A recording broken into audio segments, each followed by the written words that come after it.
ओम शांति। मैं नष्टो मोहा स्मृति स्वरूप आत्मा हूँ।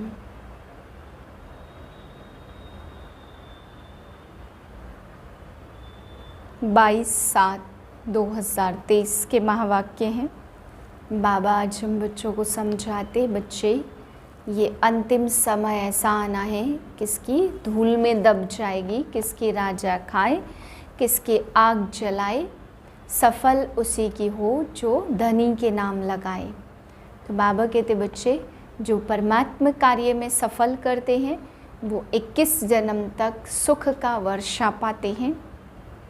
21 जन्म लौकिक बाप से वर्षा नहीं मिलेगा, बल्कि इसी जन्म का 21 जन्म तक प्राप्ति होते रहती है।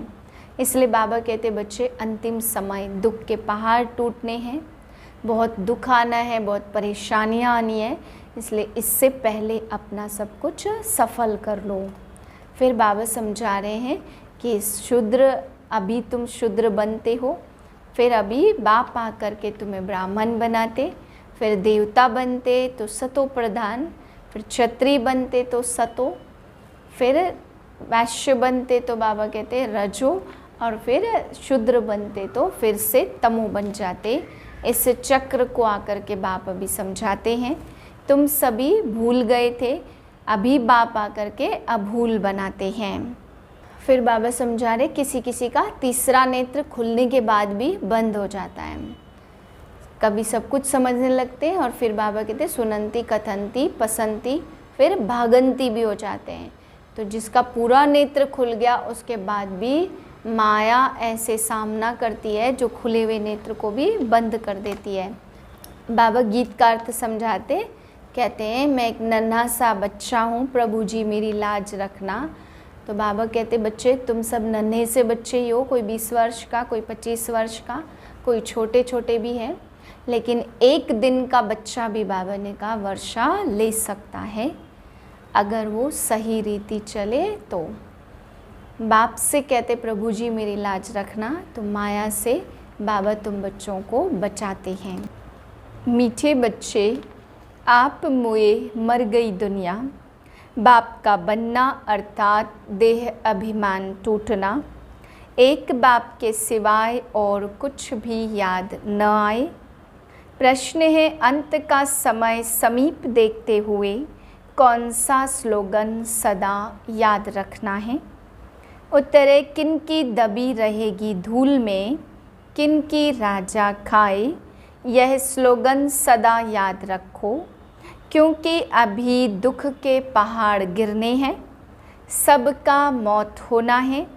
तुम बच्चे तो अभी बाप पर पूरा बलि चढ़ते हो, तुम्हारा सब कुछ सफल हो रहा है। तुम एक जन्म बलि चढ़ते, बाप 21 जन्मों के लिए बलिहार जाते। 21 जन्म तुम्हें लौकिक माँ बाप के वर्षे की दरकार नहीं, द्वापर से फिर जैसा कर्म वैसा फल मिलता। गीत है मैं एक नन्हा सा बच्चा हूँ, प्रभु जी मेरी लाज रखना। ओम शांति। यह तो मनुष्य मात्र जानते कि ऊंचते ऊंच भगवान हैं। भगवान को हमेशा परमपिता परमात्मा कहते, उनका ऊंचा नाम, ऊंचा ठाव, सबसे ऊंच मूल वतन में रहते। अब जबकि गॉडफादर कहते हैं तो ज़रूर बच्चे ही ठहरे।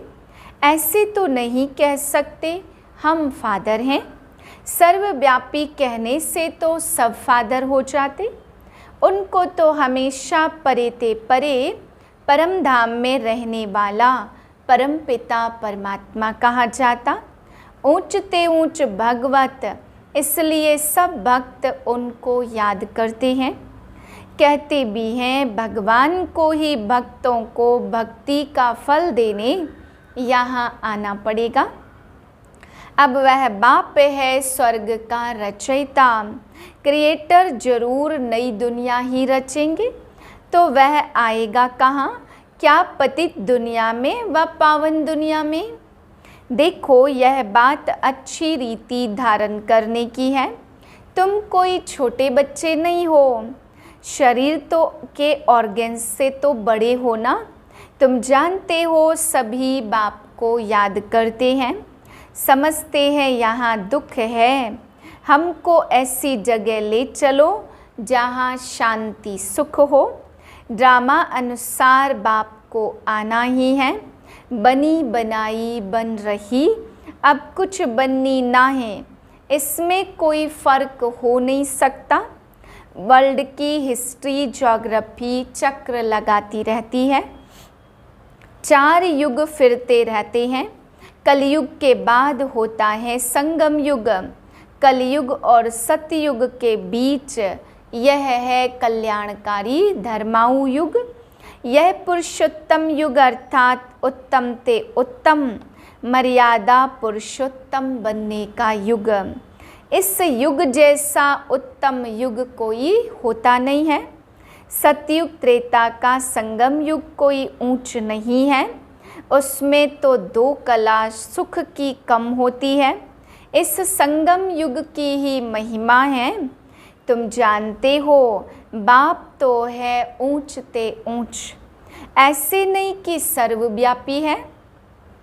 बच्चे कितनी भूल करते, परंतु ड्रामा भी भूल भी ड्रामा अनुसार होनी ही है। मैं आकर अभूल बनाता हूँ। बाप कहते मुझे तुम ऊंचे ते ऊंच भगवत कहते हो, तो मैं फिर तुम बच्चों को अपने से भी ऊंच बनाता हूँ। तब तो भक्त याद करते हैं, लेकिन सर्वव्यापी कहने से मिट्टी में मिला दिया तो खुद भी ऐसे कंगाल दुखी हो गए हैं। भारत सुख धाम था, अब दुख धाम है।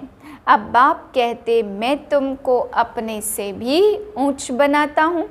मैं ब्रह्मांड परम धाम में रहता हूँ, तुम वहाँ रहते हो, फिर यहाँ आकर पार्ट बजाते हो। यह है बना बनाया ड्रामा। इसमें सभी आत्माएं निराकारी झाड़ में रहती, जिसको निर्वाण धाम कहा जाता। भारत ही ऊंच खंड था, बाबा को तुच्छ सत्य कहा जाता। अभी दुख के पहाड़ गिरने वाले हैं। किन की दबी रहेगी धूल में, किन की राजा खाए। वह भी समझते हैं कि हम जो बॉम्ब्स आदि बनाए आपस में आँख दिखाते हैं, तो आखिर खात्मा तो जरूर होना है, परंतु पता नहीं कौन प्रेरक है। ऐसी चीज़ बनवा रहे हैं। यह सारी बुद्धि की बात है। यादव कौरव लड़कर खत्म हुए, बाकी बचे पांडव। तुम हो योग बल वाले राज ऋषि। गीत में भी सुना, आओ अजामिल जैसे पापियों का उद्धार करो। गाया भी जाता, पतित पावन वही सतगुरु है, जो तुमको नर से नारायण राजाओं का राजा बनाते। यह है एम ऑब्जेक्ट। गीत में भी सुना, मैं छोटा सा बच्चा हूँ। तुम बच्चे हो ना, कोई 25 वर्ष के, कोई 20 वर्ष के। बाबा कहते एक दिन का बच्चा भी वर्षा ले सकता। बेहद का बाप फिर भारत को हीरे जैसा बनाने आए हैं। सतयुग में कितने हीरे जवाहरों के महल थे, बात मत पूछो। फिर जब भक्ति मार्ग शुरू होता तो पतित राजाएं बैठ सोमनाथ जैसा मंदिर बनाते। राजाओं के पास मंदिर होते हैं, आजकल तो बहुत ही मंदिर बनाते रहते। सबसे मुख्य मंदिर किसने बनाया होगा? जो पूज्य से पुजारी बनते, जरूर उन्होंने ही बनाया होगा। आप ही पूज्य, आप ही पुजारी।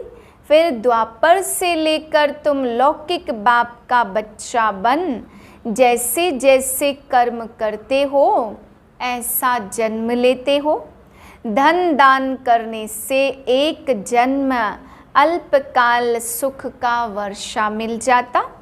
राजाएं भी तो रोगी बनते हैं ना, बीमारी दुख आदि का नाम नहीं। एम ऑब्जेक्ट है श्री कृष्ण जैसा बनना। शास्त्रों में बड़ी कहानी लिख दी है, बाप पर बलि चढ़ने से बाप फिर 21 जन्म बलि चढ़ते हैं। बाप तुम बच्चों को ऊंचते ऊंच बनाते, ब्रह्मांड में रहने वाले तो ब्रह्मांड के मालिक ठहरे ना, फिर तुम विश्व के मालिक बनते हो। मैं विश्व का मालिक नहीं बनता, मैं तुमको बनाने के लिए आता हूँ। फिर कैसे सर्वव्यापी ठहरा, सदगति दाता पतित पावन तो एक ही बाप है।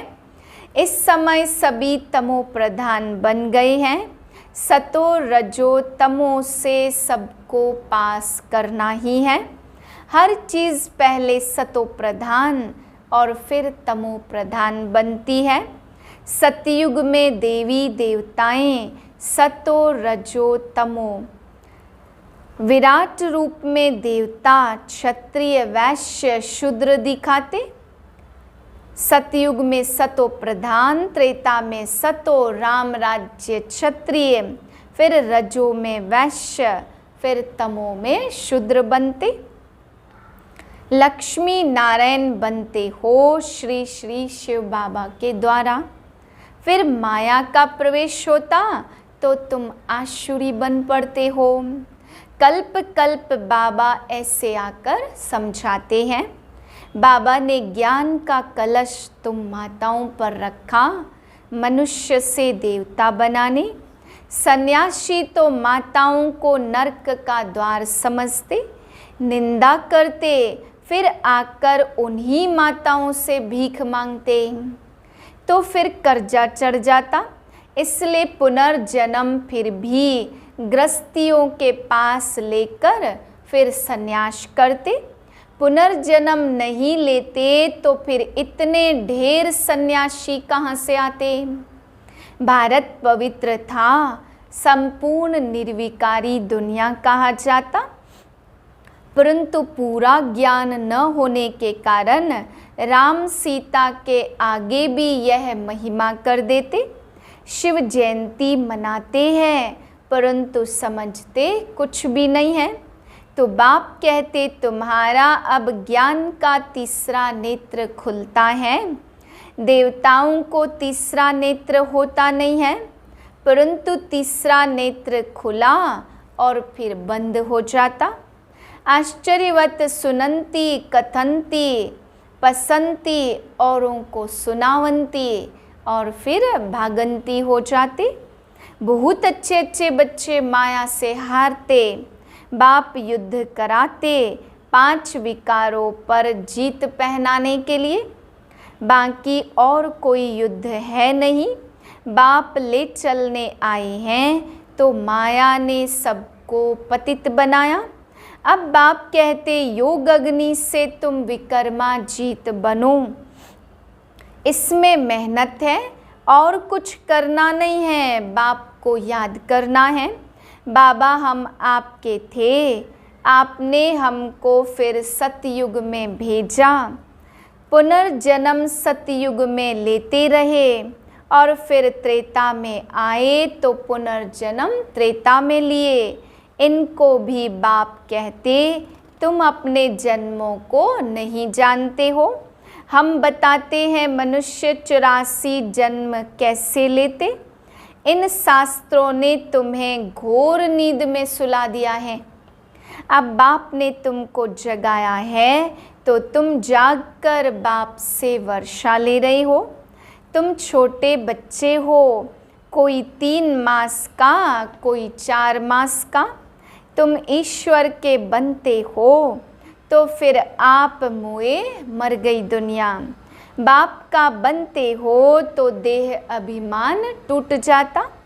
बाप कहते शरीर में रहते हुए, ग्रस्त व्यवहार में रहते हुए कमल फूल समान रहना है। सतयुग में तुम पवित्र संबंध में थे, अब अपवित्र ग्रस्त धर्म वाले बने हो। भक्ति भी तुम शुरू में करते हो, पूज्य से पुजारी बनते हो। पहले तुमने अव्यभिचारी भक्ति की, अब भक्ति भी व्यभिचारी बन पड़ी है। फिर तुमको बाप से वर्षा मिलता तो बाप को आना भी संगम युग पर होता। युगे युगे कहने से करके 4 युग कहो।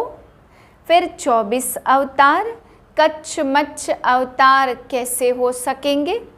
गॉड इज वन और रचयिता एक है तो रचना भी एक है। अच्छा, मीठे मीठे से किलदे बच्चों प्रति माता पिता बाप दादा का याद प्यार गुड मॉर्निंग। रूहानी बाप की रूहानी बच्चों को नमस्ते। हम रूहानी बच्चों की रूहानी बाप को नमस्ते। धारणा के लिए पहली पॉइंट, स्वराज्य के लिए बाप पर बलि चढ़ना है।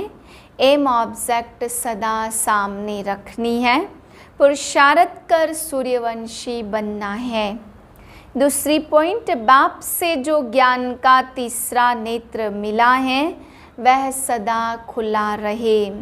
माया की प्रवेशता न हो जाए इसका पूरा ध्यान रखना है। योग अग्नि से विकर्माजीत बनना है। वरदान है सर्व संबंधों से बाप को अपना बनाकर एक रस रहने वाले नष्टो मोहा स्मृति स्वरूप भाव। नष्टो मोहा स्मृति स्वरूप बनने के लिए सर्व संबंधों से बाप को अपना बनाओ। किसी भी दैहिक संबंध में बुद्धि का लगाव ना हो।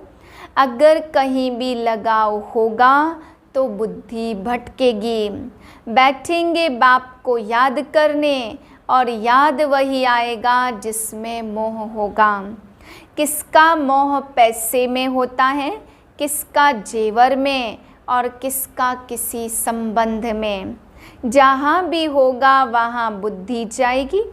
अगर बार बार बुद्धि जाती है तो एक रस रह नहीं सकते। स्लोगन है, प्रकृति को दासी बना दो तो उदासी दूर भाग जाएगी। ओम शांति।